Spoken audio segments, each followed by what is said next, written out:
دیواروں کے پیچھے چھپ کر لڑتے ہیں اور میدان جنگ کا سامنا کرنے کی ان میں ہمت نہیں ہے، اور پھر ان کے دل میں خوف، نفاق اور دنیا پرستی اور یہ سب باتوں کی دلیل ہے کہ ان میں عقل کی بہت کمی ہے، عقل سے عاجز ہے۔ عقل مند اگر کسی کو اللہ نے بنا دیا، ایمان کے اوصاف اختیار کرنے سے ایمان والوں کو اللہ نے عقل سے، شعور سے نوازا۔ اسی لیے تو باطلان ادیان سے اپنے آپ کو دستبردار کر کے دین حق کے پاسباں بننا، دین حق کی پرچم تلے جمع ہونا اور دین حق کی پاسبانی کو اختیار کرنا، یہ تمہارے شعور اور عقل ہونے کا ثبوت ہے۔ کیونکہ اللہ وحدت کو چھوڑ کر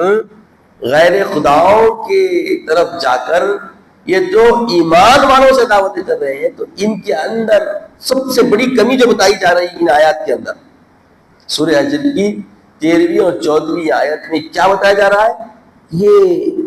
تنہا آ کے تم سے مقابلہ کرنے کی حیثیت تو رکھ ہی نہیں سکتے۔ اب دیکھ لیجیے، یہ قرآن کی آیت ہے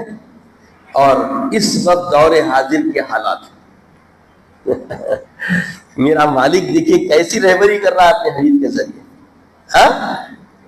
خدا کا کلام ہر حال، ہر عین و حال میں ہماری رہنمائی کرنا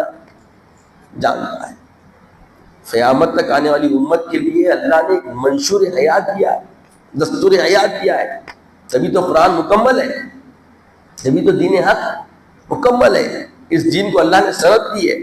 تو ایسا دین پانے کے بعد اگر کسی اور کے عادات و اطوار سے اب مرغوب ہو رہے ہیں تو کمزوری ایمان کی ہے۔ بولیے، ایسا دین اپڈیٹ ہر زمانے میں آپ کو اپڈیٹ رکھ رہا ہے، آپ کے اندر اویئرنیس لا رہا ہے۔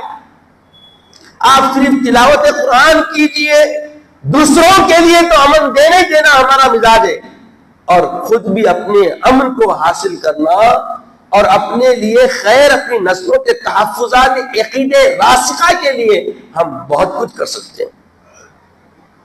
یہ ظالم کیا سمجھتے ہیں جو اپنے دل میں ہنستے ہیں، ابھی تو کربلا کا آخری میدان باقی ہے۔ یہ لوگ سمجھ رہے ہیں کہ اب دین کو کچھ بھی کر سکتے ہیں، دین کے ماننے والوں کے ساتھ کچھ بھی کیا جا سکتا ہے، کیونکہ یہ جھنڈ کی شکلوں میں آ کے چیدہ جو حرکتیں کر رہے ہیں تو بظاہر تو یہ کامیاب نظر آ رہے ہیں، اور